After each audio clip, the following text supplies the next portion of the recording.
will carry out contact tracing, community testing, as well as ring fencing for this cluster. This is a major setback in our journey to recovery, and I understand many Singaporeans will be disappointed, and so are we. We must respond to this emerging cluster quickly, especially to protect those who have not yet been vaccinated completely. We will need to make adjustments to our COVID-19 measures, but instead of rolling back these measures for everyone, like what we used to do during circuit breaker as well as the heightened alert, we will take a more targeted approach to protect those who are not yet vaccinated.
When we talk about the butterfly effect here, we're talking about the KTV butterfly effect. So it's a very unique kind of culture in the KTVs where the girls do this thing called a butterfly, where they spend some time with one guy and then move on to the next. So in a night, they probably mingle with like 4 to 10 different people. And it's not the case of whereby they just sit beside you and, just like hold your hand kind of thing.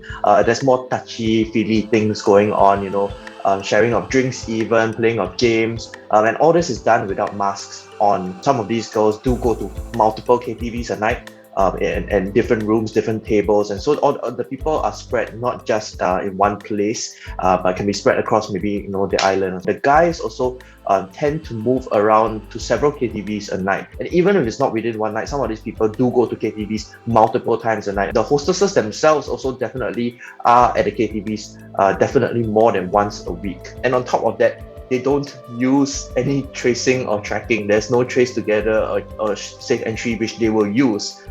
Even though for sure it is there, you have the temperature taking, you have the QR code scanning, but none of them will use that. Even the moment they enter the KTV, it's masks off. You are not going to get around in a KTV with a mask on. If you attempt to walk through a KTV with a mask on, everybody will run away from you thinking you're a very suspicious character. It just does not fit.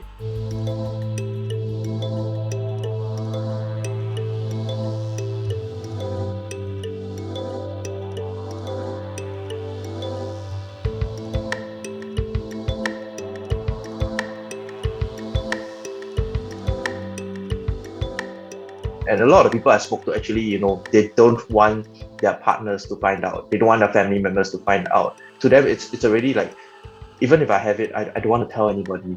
Even if I have to suffer, because their secret is more important than, actually looking after the community, looking after themselves even at some point. About 2,000 members of the public who has come into contact with the confirmed cases so far, and they are picked up by our Trace Together. They will receive, or they have already received, an SMS called Health Risk Warning. This health risk warning is quite a serious matter.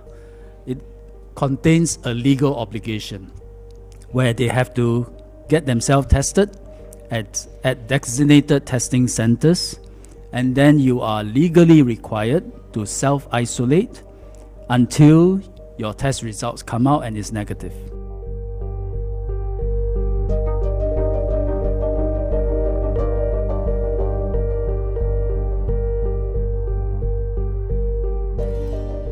We will continue to step up. We will continue to support our enforcement agencies as much as we can.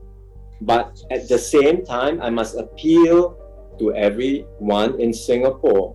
Please do your part. The more we behave badly and break the rules, it will be a never-ending spiral, right? I mean, enforcement agencies have to keep on doing more, and then more bad behavior, and we keep on doing more, and then it never stops. And the consequence of every single action is so can be so consequential now, as we have seen.